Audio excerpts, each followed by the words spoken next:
శాస్త్ర కార్తీక పురాణం 24వ భాగం. అత్రి మహాముని మరల అగస్యునితో, ఓ కుంభ సంభవ, కార్తీక వ్రత ప్రభావమునెంత వివరించినను ఎంత వినినను తనివి తీరదు. నాకు తెలిసినంత వరకు వివరింతును, ఆలకింపుము. గంగా గోదావరి మొదలగు నదులలో స్నానము చేసినందువలన సూర్య చంద్ర గ్రహణ సమయములందు స్నానమునరించిన ఎంత ఫలము కలుగునో శ్రీమన్నారాయణుని నిజతత్వమును తెలిపడి కార్తీక మాస వ్రతమందు శుద్ధ ద్వాదశి నాడు భక్తి శ్రద్ధలతో దాన ధర్మములు చేయు వారికిని అంత ఫలమే కలుగును. సత్కార్య ఫలము ఇతర దినములలో చేసిన ఫలము కంటే 1000 రెట్లు అధికముగా కలుగును.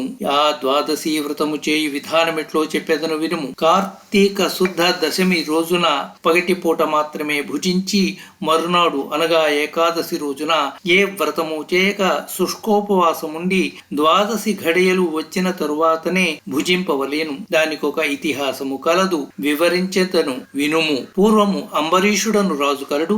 అతడు పరమ భాగవతోత్తముడు, ద్వాదశి వ్రత ప్రియుడు. అంబరీషుడు ప్రతి ద్వాదశి నాడు తప్పకుండా వ్రతము చేయుచుండెడివాడు. ఒక ద్వాదశి నాడు ద్వాదశి ఘడియలు స్వల్పముగా నుండెను. అందుచే ఆ రోజు పెందలకడనే వ్రతమును ముగించి బ్రాహ్మణ సమారాధన చేయదలచి సిద్ధముగా ఉండెను. అదే సమయమున అచ్చటకు కోప స్వభావుడగు దూర్వాసుడు వచ్చెను. అంబరీషుడు ఆ మున్ని గౌరవించి ద్వాదశి ఘడియలలో పారాయణ చేయవలయను కాన తొందరగా స్నానమునకేగి రమ్మనమని ప్రార్థించెను. దూర్వాసుడు అందులకు అంగీకరించి సమీపమున గల నదికి స్నానములకై వెడలెను. అంబరీషుడు ఎంతసేపు వేచియున్నను దుర్వాసుడు రాలేదు. ద్వాదశ ఘడియలు దాటిపోవుచున్నవి. అందుచేత అంబరీషుడు తనలో తాను ఇట్లనుకొనెను, ఇంటికి వచ్చిన దూర్వాసుని భోజనమునకు రమ్మంటిని, ఆ నదికి స్నానమునకు వెళ్ళి ఇంతవరకు రాలేదు. బ్రాహ్మణున ఆతిథ్యమిచ్చునని మాట ఇచ్చి భోజనమును పెట్టకపోవుట మహాపాపము. అది గృహస్థునకు ధర్మము కాదు. ఆయన వచ్చు వరకు ఆగితేనా ద్వాదశి ఘడియలు దాటిపోవును, వ్రత భంగమగును. ఆ ముని మహాకోపస్వభావము కలవాడు. ఆయన రాకుండగా నేను భుజించిన నన్ను శపించును. నాకేమియూ తోచుకున్నది. బ్రాహ్మణ భోజనమతిక్రమించరాజు. ద్వాదశి ఘడియలు మించిపోకూడదు. ఘడియలు దాటిపోయిన పిదప భుజించిన ఎడల హర భక్తిని వదలిన వాడనగుదును. ఏకాదశి నాడును ఉపవాసము నిష్ఫలమగును. ద్వాదశి విడిచి భుజించిన భగవంతునకు భోజనము చేసిన దూర్వాసునకు కోపం వచ్చును. అదియును కాక ఈ నియమమును నేను అతిక్రమించిన ఎడల వెనుకటి జన్మలందు చేసిన పుణ్యములు నశించిపోవును. దానికి ప్రాయశ్చిత్తము లేదు అని ఆలోచించి బ్రాహ్మణ శాపమునకు భయము లేదు. ఆ భయమును శ్రీ మహావిష్ణువే పోగొట్టగలడు. కావున నేను ద్వాదశి ఘడియలలో భోజనము చేయుటియే ఉత్తము అయినను పెద్దలతో ఆలోచించుట మంచిదని సర్వజ్ఞులైన కొందరు పండితులను రావించి వారితో ఇట్లు చెప్పాను. ఓ పండిత శ్రేష్ఠులారా, నిన్నటి దినమున ఏకాదశి ఒకటం చేసి నేను కటిక ఉపవాసముంటిని.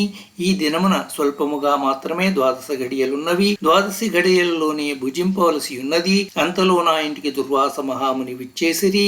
ఆ మహామునిని నేను భోజనమునకు ఆహ్వానించి తిని అందులకాయన అంగీకరించి నదికి స్నానార్థమై వెళ్ళి ఇంతవరకు రాకుండెను. ఇప్పుడు ద్వాదశి ఘడియలు దాటిపోతున్నవి. బ్రాహ్మణ్ణి వదిలి ద్వాదశి ఘడియలలో భుజింపవచ్చునా, లేక వ్రతభంగమును సమ్మతించి ముని వచ్చే వరకు వేచి ఉండవలన? ఈ రెండిటిలో ఏది ముఖ్యమైనదో తెలుపవలసినదని కోరెను.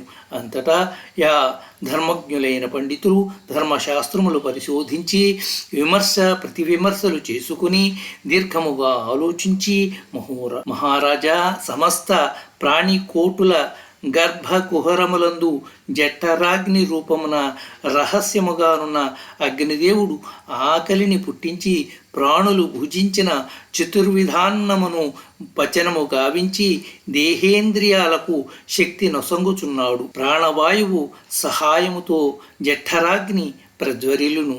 అది చెలరేగిన క్షుద్బాధ దప్పిక కలుగును. ఆ తాపమును చల్లార్చవలెనన్న అన్నము నీరు పుచ్చుకొని శాంతపరచవలెను. శరీరమునకు శక్తి కలుగచేయువాడు అగ్నిదేవుడు. దేవతలందరికంటే అధికుడై దేవపూజ్యుడైన వాడు. ఆ అగ్నిదేవునందరూ సదా పూజింపవలెను. గృహస్థు ఇంటికి వచ్చిన అతిథి కడజాతి వాడైనను భోజనమెడుదునని చెప్పిన వానికి పెట్టకుండా తినరాదు. అందులోనూ వేదాంగ విద్యా విశారదుడును మహాతపశ్శాలియు సదాచార సంపన్నుడును అయిన దుర్వాసున మహామునిని భోజనమునకు పిలిచి వానికి పెట్టకుండా తాను భుజించుట వలన మహాపాపము కలుగును. అందువలన ఆయుక్షీణము కలుగును. దుర్వాసునంతటి వానిని అవమానమునరించిన పాపము సంప్రాప్తమగును అని విశదపరిచిరి. 24వ అధ్యాయ సంపూర్ణం.